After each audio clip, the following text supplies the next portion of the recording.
Shalom, selamat malam Amanginang. Kita akan kembali mendengarkan firman Tuhan. Untuk itu kita siapkan hati kita, mari kita bersatu dalam doa. Segala puji dan syukur kami naikkan ke depan-Mu Tuhan. Atas kemurahan dan anugerah Tuhan, kami beroleh kekuatan hingga sampai malam hari ini. Sebelum kami istirahat Tuhan, kami rindu dilawat oleh firman Tuhan. Berkatilah hati dan pikiran kami, berkatilah firman-Mu sehingga menjadi kekuatan dalam kehidupan kami. Dalam Kristus Yesus kami sudah berdoa. Amin. Firman Tuhan bagi kita malam hari ini angan-inang tertulis dalam 2 Korintus pasal yang kedua, ayat yang ke-12 sampai ayat 17. Namun saya hanya akan membacakan ayat 12 sampai ayat yang ke-14 ditambah ayat yang ke-17. Beginilah bunyi firman Tuhan. Kecemasan dan kelegaan Paulus di Troas dan di Makedonia. Ketika aku tiba di Troas untuk memberitakan Injil Kristus, aku dapati bahwa Tuhan telah membuka jalan untuk pekerjaan di sana. Tetapi hatiku tidak merasa tenang karena aku tidak menjumpai saudaraku Titus. Sebab itu aku minta diri dan berangkat ke Makedonia. Tetapi syukur bagi Allah yang dalam Kristus selalu membawa kami di jalan kemenangannya. Dengan perantaraan kami, Ia menyebarkan keharuman pengenalan akan Dia di mana-mana. Sebab kami tidak sama dengan banyak orang lain yang mencari keuntungan dari firman Allah.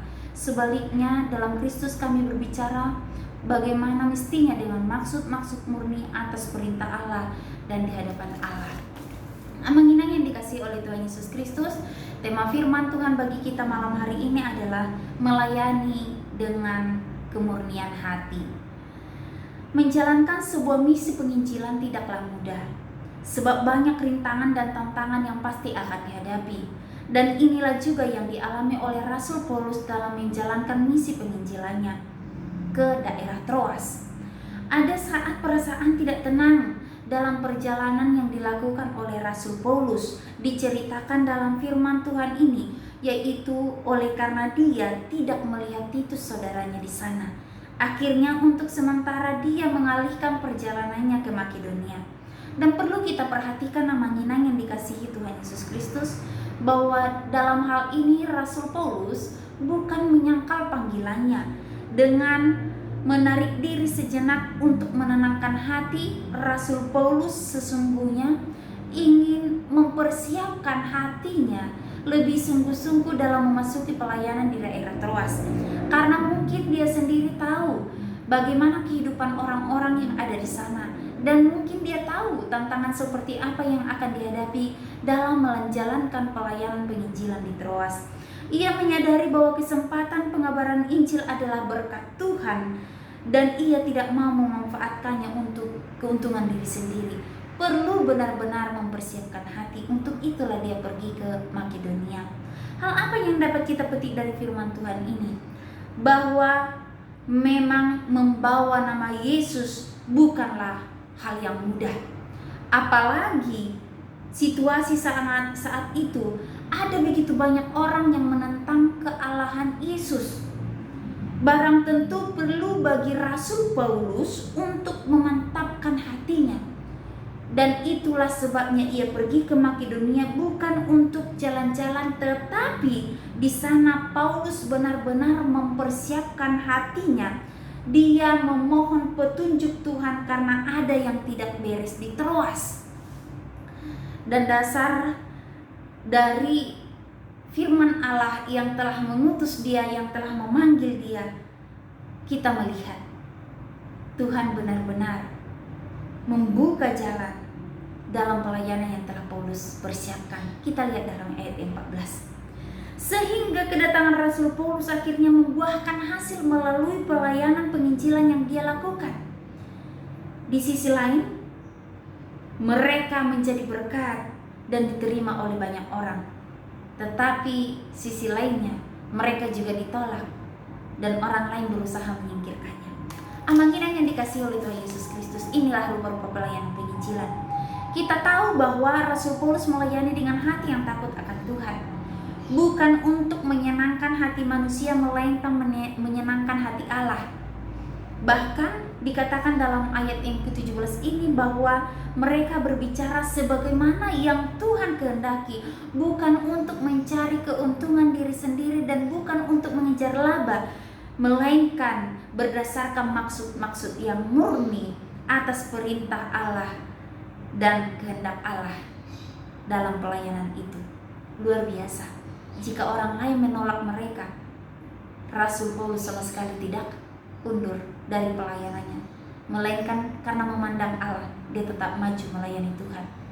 Melalui renungan malam ini kita belajar yang pertama, jangan mencari keuntungan atas nama Yesus. Kita melihat bahwa pengajar-pengajar palsu menjalankan pelayanan hanya untuk mencari keuntungan, hanya untuk mengejar laba.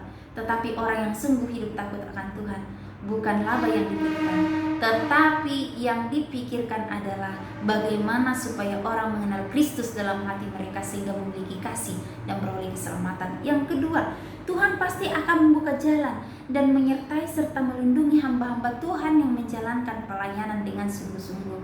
Kita melihat bahwa Rasul Paulus sendiri bersaksi Tuhan membukakan jalan bagi dia dalam menjalankan pelayanan misi penginjilan itu.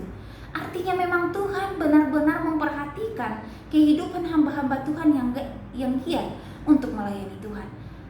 Maka jangan takut, maka jangan resah, tetapi giatlah, tetaplah pandang kepada Tuhan, karena Tuhan berjalan di depan setiap hamba-hamba Tuhan yang melayani.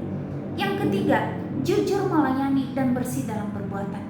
Motivasi yang benar dalam melayani Tuhan bukan memandang kepada manusia yang dilayani, tetapi memandang kepada Allah yang dilayani. Kalau kita memandang kepada manusia, mungkin kita akan segan untuk menyampaikan kebenaran sesungguhnya dari firman Tuhan. Tetapi kalau kita memandang kepada Allah, sekalipun perkataan firman Tuhan ini tidaklah semua dapat menyenangkan hati manusia, tetapi oleh karena kebenaran, pasti Tuhan akan memberkati dan orang lain yang mendengar juga akan menerima kuasa dari Tuhan.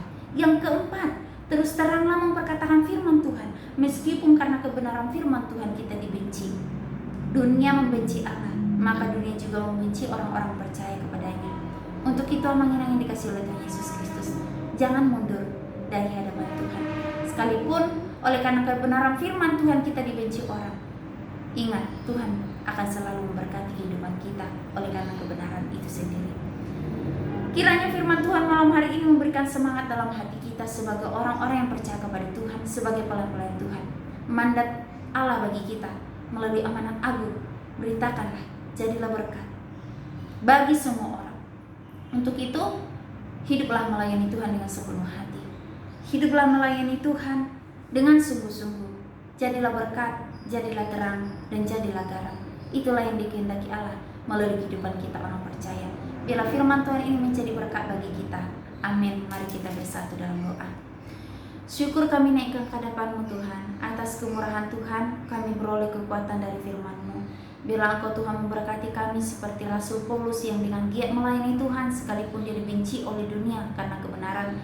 Dan biarlah itu juga dapat kami lakukan dalam kehidupan kami, sehingga kami semakin tekun untuk melayani Tuhan, semakin tekun untuk memperkatakan kebenaran dimanapun kami berada. Malam hari ini kami akan istirahat Tuhan, berkatilah kami, dan biarlah sepanjang malam hari ini kami beroleh kedamaian. Esok hari kami dapat bangun untuk memulai hari yang baru bersama dengan saksi, untuk menjadi saksi kehidupan di tengah-tengah dunia ini, sehingga melalui kehidupan kami nama Tuhan dimuliakan. Terima kasih Tuhan, berkatilah kami dalam nama Tuhan Yesus kami sudah berdoa. Amin.